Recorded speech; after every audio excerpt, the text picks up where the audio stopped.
Hello student, very good morning. In this third lecture, we are going to discuss about thermodynamic principles of a metallurgy. That is our topic number 6.4 in a textbook. You already studied some thermodynamic aspect in class 11. Here we are actually showing the application of a thermodynamic principles. The main point here we have a Ellingham diagram. So let's get started. You know that change in a free energy of a reaction delta G is a measure of the thermodynamic driving force that makes the reaction occurs.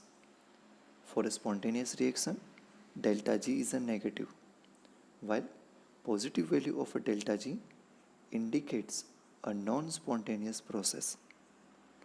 It can be seen from a reaction change in entropy delta S is a positive, the reaction is a spontaneous at a sufficiently high temperature. As the magnitude of T delta S is exceed the delta H value, if the reaction are in equilibrium with the products, the change in delta G can also be expressed in terms of equilibrium constant K. With the help of the equation delta G is equal to minus RT ln K. As you can see, delta G can be negative only if the K is a positive. This can happen if reaction proceed in a forward direction, that is reactant combined to give a product. It is important to note that two independent reactions can be coupled and are feasible provided the overall delta G of two reactions is negative. This coupling particularly useful for a reduction of oxides of an element. In a metallurgy, metal oxide is reduced with a reducing agent. During a reduction, metal oxide decomposes as shown here. MXO gives X mole of metal plus half mole of oxygen gas. The liberated oxygen is taken up by a reducing agent. If carbon and carbon monoxide are used as a reducing agent, then reaction can be represented as carbon plus half mole of oxygen gives carbon monoxide. Next reaction, carbon monoxide plus half mole of oxygen gives carbon dioxide, and half mole of carbon plus half mole of oxygen gives half mole of carbon dioxide. As you can see, the second reaction represents incomplete reduction of a carbon, while the fourth reaction represents the complete reduction of a carbon.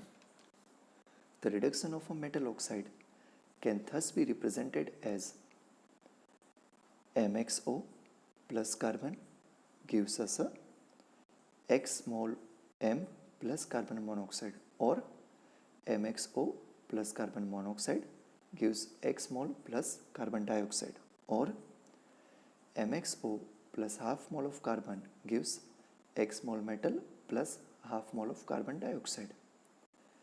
As you can see, overall reaction 5 is the sum of the reaction 1 and 2. Reaction 6 is the sum of a reaction 1 and 3.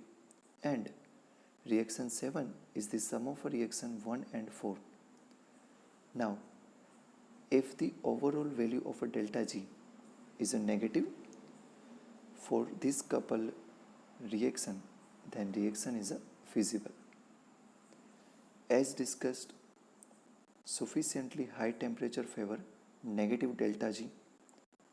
The position of a line in an Ellingham diagram for a given reaction shows the stability of oxide as a function of a temperature.